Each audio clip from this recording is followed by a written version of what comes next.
Major funding for KPBS Evening Edition has been made possible in part by Bill Howe Family of Companies, providing San Diego with plumbing, heating, air, restoration, and flood services for over 40 years. Call 1-800-BILL-HOWE or visit BillHowe.com.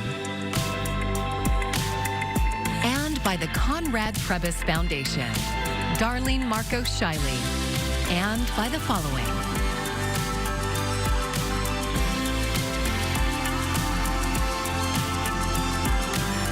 And by viewers like you. Thank you.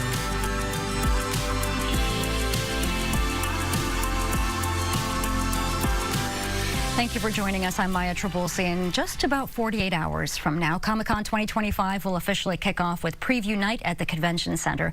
But a lot of the work to get ready for this year's event is well underway. And as KPBS reporter John Carroll tells us, that includes businesses looking to cash in on the big weekend. Comic-Con is almost ready to touch down in San Diego for the 55th year. In the gas lamp, the buildings are getting wrapped, things are getting scrubbed down. Even the gas lamp's neighborhood arch is getting in on the excitement with this cartoon character holding on for dear life. We love Comic-Con week. It is an absolute holiday at the San Diego Convention Center. Marin Doherty runs communications at the Convention Center. She says, no surprise, that Comic-Con is far and away the biggest event at the center every year. And of course, that means big bucks. We see an economic impact here of more than $160 million, including the direct and indirect spending from visitors, the hotels, the restaurants, the bars, buying things at local boutiques. All of that is what goes into that economic impact. If you guys need anything, please let me know, okay? My name is Jesse. I'm the general manager. Thank you, absolutely. Just a block away from the Convention Center at Houston Hot Chicken. So we've been here since October of last year. General Manager Jesse Juarez and his crew are getting ready for their first Comic-Con. So when we are in the middle of that rush, right, everybody's calm and cool under pressure, right? So just training, making sure they're they trust their abilities and trust their instinct, and they're able to get, everything out fast. Just a couple of doors down from the restaurant is this, Eyes on Fifth. Unlike Jesse Juarez, owner Phil Harris has been through the madness for the last 20 years. Unlike the restaurants and bars, for him, whether it's a big weekend sales-wise or not, is hard to predict. Because we lose all of our locals.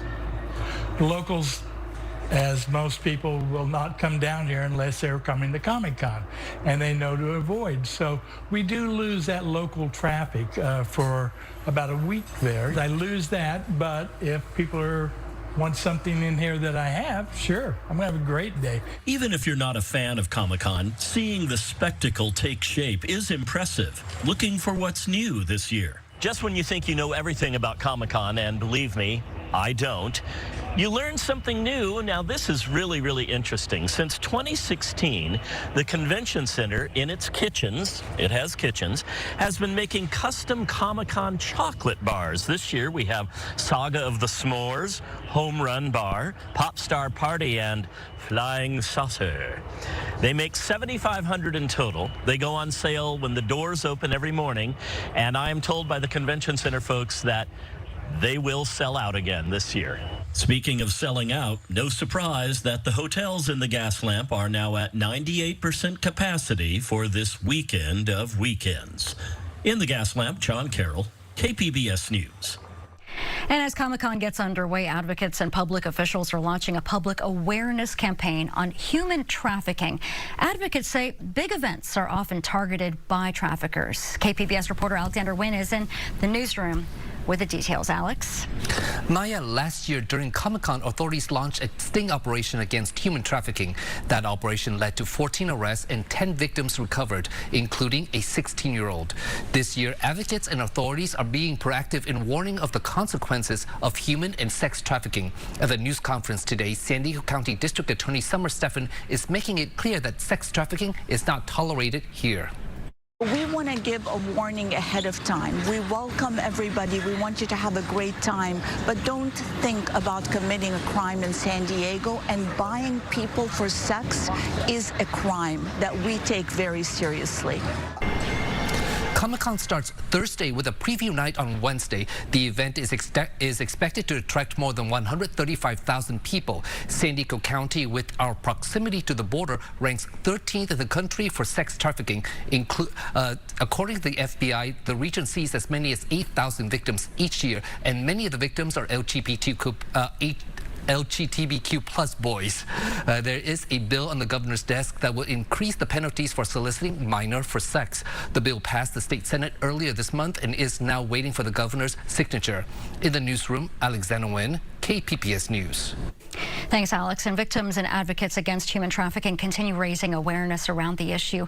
KPBS North County reporter Tanya Thorne says an event this week will bring law enforcement leaders and businesses into the conversation. And a warning, this story has mentions of sensitive content. Marjorie Saylor is on a mission to stop and prevent human trafficking because she was a victim herself. My experience started when I was very young. Sexual abuse in the home, domestic violence in the home, leading to me running away as a young teen at the age of 15 and trying to get away from those things, but then just running further into the arms of exploitation. She was able to escape at the age of 30 and began to heal. I just became so driven and really was called to it to do something with my past. And so I've used it not only for my good, but for the good of others. Saylor is now the Director of Human Trafficking Services and Awareness at One Safe Place in San Marcos, a facility that offers supportive services to crime victims in North County. It's a one-stop shop for victims of trafficking. They can come and get all the services they need, including the resource for unbranded. Many of the members Saylor works with come in with branding from their traffickers.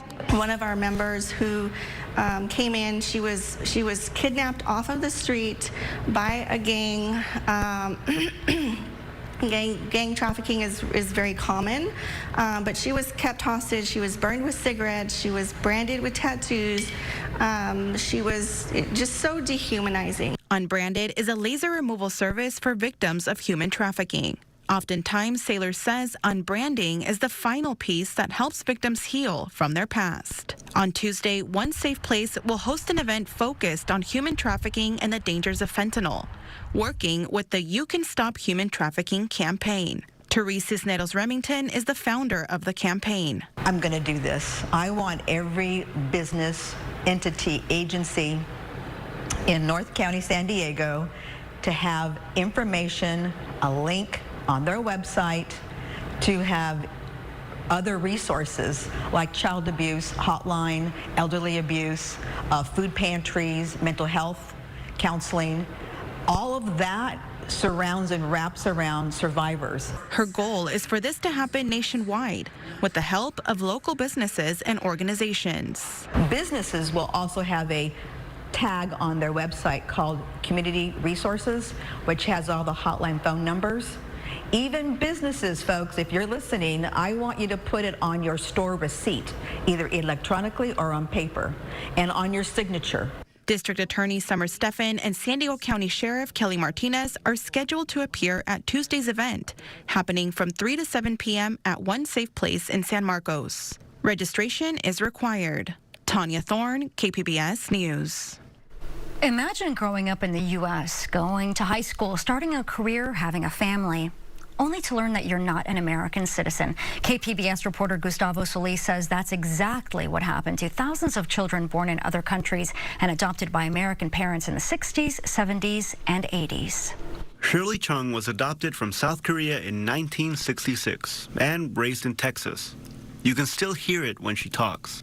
I grew up in a black household, went to white private schools, went to black churches with my parents, went to white churches with my friends I went to school with. Chung assumed she was an American citizen most of her life, until she misplaced her Social Security card about 5 years ago and tried to get a new one. She was 57 at the time. So when I went to the Social Security office, that's when they told me, we can't give you your card. You need to prove your status in this country, is what they said. So I didn't know what that meant. It meant that she wasn't actually a U.S. citizen. I think I was more hurt than anything because it started triggering all those feelings of you don't belong, you're not white enough, you're not black enough, you're not Korean enough, now you're not American enough, now your future is no longer secure. Chung is just one of between 30 and 70,000 international adoptees who never became U.S. citizens. Emily Howe is a lawyer trying to help these people adjust their immigration status. There were individuals who were babies, 2 months old, 5 months old, like 18 months old, who were shipped overseas through no choice of their own, and now that they're in their 40s, 50s, and 60s, it should not be their problem. Howe says that our outdated immigration laws don't offer an easy fix for this administrative problem. There's no form that adoptees can fill out or an appeal that they can file. Instead, immigration lawyers have to find workarounds to establish citizenship, either through marriage or children or some kind of humanitarian visa program. And that lack of an easy fix is incredibly frustrating for Chung, who says that her friends are often surprised to learn about her immigration status. Part of their response was, well, why don't you just go and apply for citizenship? And I just want to kind of knock their teeth down their throat, because I'm a very intelligent woman standing in front of you. If you thought it was that easy, don't you think I would have done it? Instead of actually knocking teeth in, Chung has channeled that energy to advocacy work through the organization Adoptee Rights Campaign. Joy Alessi is the executive director. After families went through the adoption process, it's pretty lengthy. It was even back then. They get through court, they get their adoption finalized, and they're very, very focused on, the child and the family unit and so on. And oftentimes they just didn't either know that they were supposed to do that last filing for the citizenship, or sometimes they just forgot. Alessi says there are impacted adoptees from all over the world, but those from South Korea are overrepresented. That's because after the Korean War, the U.S. and South Korean governments encouraged adoption between the two countries. More recently, the South Korean government's Truth and Reconciliation Commission found instances of fraud in the adoption system at that time. The Adoptee Rights Campaign has spent the last 10 years asking Congress to pass the Adoptee Citizenship Act. The legislation would grant citizenship to adoptees who never formalized their status. Lawmakers considered the bill in 2022, but never passed it. Chung will continue to advocate for adoptees, who are now especially afraid of deportation because of President Donald Trump's aggressive immigration enforcement. I don't know what's going to happen. Is it going to take some of us to start getting picked up for us to get our story out there? I hope not. Chung plans to continue carrying on as an American, even if it's taking time for the paperwork to catch up. Gustavo Solis, KPBS News. I'm Jeff Bennett. Tonight on the NewsHour, under a U.S.-imposed deadline to make a peace deal, Russia bombards Ukraine with hundreds of drones. That's at 7 after Evening Edition on KPBS. Well, overnight, we're dropping down into the mid-60s, continuing to see the clouds. We'll see some changes in the marine layer this week. Otherwise, it's just the temperatures that we're watching. I'll tell you exactly what to expect for the entire week ahead and maybe an early look at the weekend coming up. For the first time in more than 6 months, the San Diego County Board of Supervisors will be back in full capacity tomorrow. Paloma Aguirre is scheduled to be sworn in for the seat that represents District 1. It was left vacant late last year when Nora Vargas resigned suddenly following a successful re-election. Aguirre is the current mayor of Imperial Beach and will leave that position to join the Board of Supervisors. A little over a year ago, we told you about the city's new Veteran Engagement Coordinator. One of the goals was to bring the Defense Department's Skill Bridge program to the city. KPBS military and veterans reporter Andrew Dyer checks in with an update. When a Cessna crashed into the Murphy Canyon military housing neighborhood in May, Army Warrant Officer Jason Tweet helped the city respond. It was intense. It was really unfortunate for what happened and where it happened. But on the other hand, we were able to come in and put our skills to work and we did. We came in. I think we were really helpful to the community. Tweet's an intern in the city's Office of Emergency Services. A couple years ago, the Army intelligence officer started thinking about his life after retiring from the military. He wanted to get into emergency management. That's where the SkillBridge program came in. I knew that it was a way to get into the civilian sector, you know, with some experience, and also get back home to beautiful San Diego. SkillBridge is a Pentagon transition program that allows service members to intern in the private or public sector up to 6 months before they leave the service. They receive their military paychecks but gain on-the-job experience in another field. Navy Chief Stephen Kingsley is also wrapping up his internship.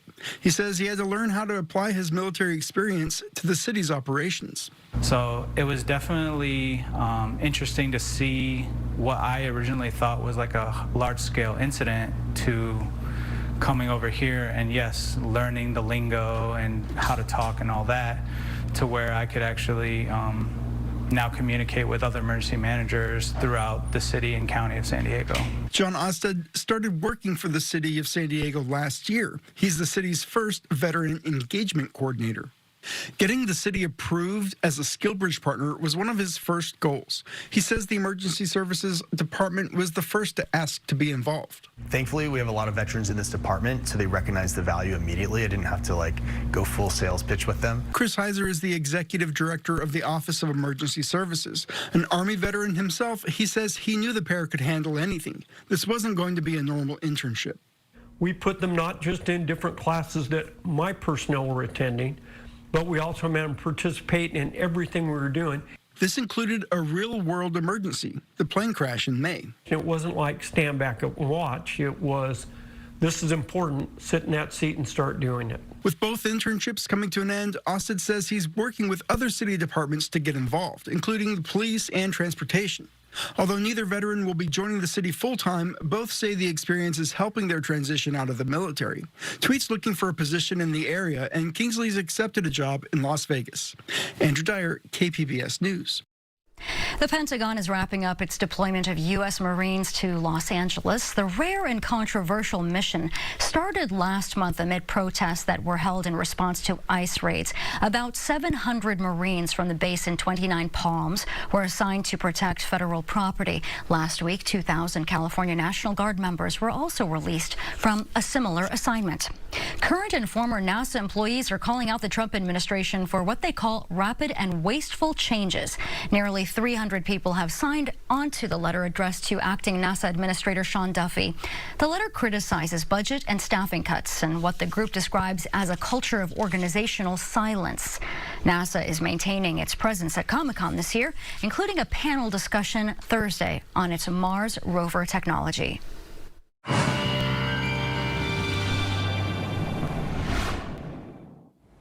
Well, looking at the week ahead, we're going to see the marine layer a little bit shallower by the time we get to midweek. So less of us dealing with the low clouds and the fog late at night and early in the morning. Temperature-wise, some of us are right in the ballpark of historical averages. Some of us are about 5 or so degrees below. It's going to stay relatively consistent, at least to start out the week. We've had a little bit of rain in some areas to start out the work week, but things are going to be drier the rest of the week. Let's start off taking a look at what to expect for tonight. Temperature-wise, we're in the mid-60s from Oceanside down to San Diego, 67 in Borrego Springs, 56 there in Mount Laguna. You can see more of the clouds just isolated to our coastal regions. As we take a look ahead at tomorrow, it's a similar setup. We are seeing not as many clouds farther inland. 101 in Borrego Springs, 70 for Mount Laguna for our high. We're in the mid to upper 70s from Oceanside to San Diego. As we take a look at what to expect for the next 5 days, our outlook on the coast, we're in the upper 70s. Tuesday, Wednesday, we warm up just by a degree or two to end off the week and then even out by the time we get to Saturday, back into the mid-70s at 74. Intermittent clouds consistent throughout the week. As we take a look a little bit farther inland, we're a little bit warmer. We're in the 80s to start off the rest of the week. We warm up a little bit end week, and then just like at the coast, we drop down back closer to historical averages by the time we get to Saturday in the upper 70s. Taking a look into our mountain regions, bouncing around a little bit more here. We're at 70 Tuesday, go down to the mid-60s by the time we get to midweek and continue to start off the end of the week. By the time we get to the weekend, we are back into the low 70s. In the deserts, pretty status quo here. We are sticking with the triple digits, just varying by a degree or two from early week to midweek to end week. To start off the weekend, we're at 102 for your Saturday. For KPBS News, I'm AccuWeather's Anna Azalian. As we reported at the start of the newscast, this is going to be a busy week for San Diego. People from around the world are arriving for Comic-Con International, and KPBS will have special coverage on all of our platforms. And right now, at kpbs.org, arts reporter Beth Accomando has some of her suggestions for panels and events on the official Comic-Con schedule. And be sure to follow KPBS on social media for daily updates from the convention. On Thursday, KPBS Midday Edition will broadcast live from Comic-Con, and Evening Edition will have a live show on Friday. It's not just the convention center, but everything around it that is transforming for Comic-Con. And you don't need a badge to get in on the geeky fun. KPBS video journalist Carlos Castillo takes us to the Pac-Man pop-up cafe.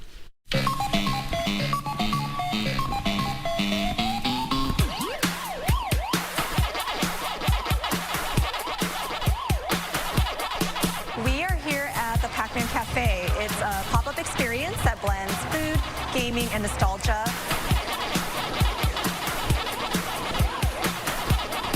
I love it. I am blown away just by the design, bringing back memories of when I was a kid of playing the video game in the arcades, and it's bringing back so much nostalgia. We have a full Pac-Man themed inspired menu, we have free-to-play games, and we have limited edition products available for sale. We're celebrating Pac-Man's 45th anniversary, and the cafe pop-up is a great way for us to celebrate Pac-Man's impact and legacy. It makes me feel old because I'm 53, and I know seeing it all designed, coming up, being created, just made me feel excited like, God, I'm that old already.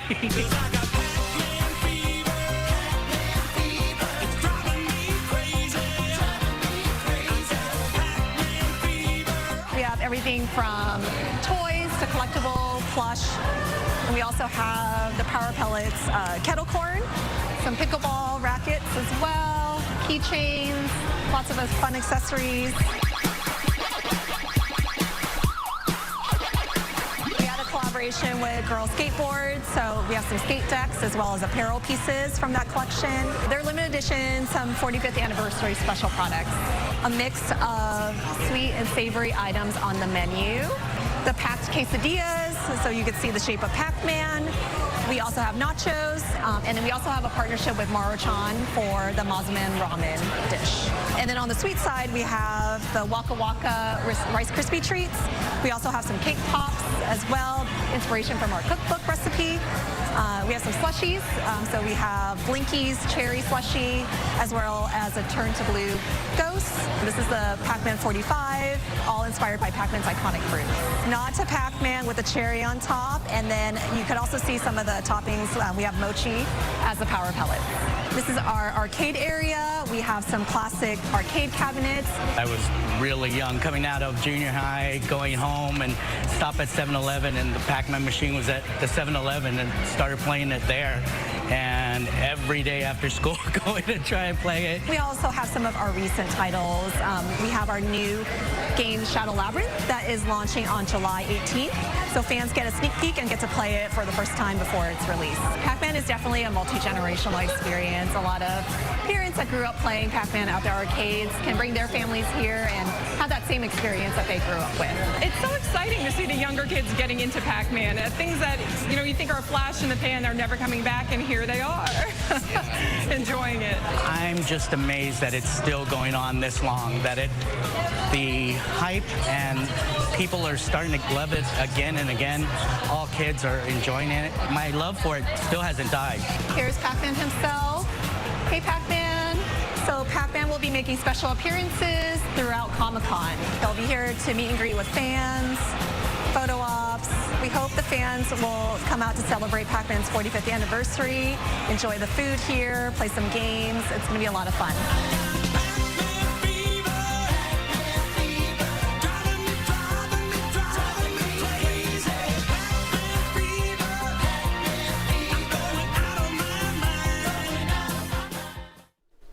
What a great story, and that was produced by Carlos Castillo. If you want to check out the Pac-Man Cafe for yourself, it's on 7th Avenue right next to Petco Park, and it is open from 11 a.m. to 8 p.m. daily through August 3rd. KPBS has seen a lot of response to the decision by Congress to pull back funding for the Corporation for Public Broadcasting. That funding helps local stations like ours serve our audiences. This morning, KPBS General Manager Deanna Mackey was interviewed on KPBS Radio. Here is a portion of her comments. So many calls, letters, emails. We were at the Pride Parade this weekend, and it just felt like people were showing so much support and so much love for the work that my team does, and that meant so much to me, and I think to everybody that works at KPBS. We have had an individual come to the front of the building and chalk a sign on the sidewalk in front of our building showing support for our organization and encouraging people to donate. So, it's helpful. It's helpful to hear that from people. It gives us a lot of hope. Deanna Mackey was also interviewed today on KPBS Midday Edition. You can stream that episode at kpbs.org or wherever you get your podcasts. Thank you so much for joining us. I'm Maya Trabulsi. Have a great evening. Major funding for KPBS Evening Edition has been made possible in part by Bill Howe Family of Companies, providing San Diego with plumbing, heating, air, restoration, and flood services for over 40 years. Call 1-800-BILL-HOWE or visit BillHowe.com. And by the Conrad Prebys Foundation, Darlene Marcos Shiley, and by the following.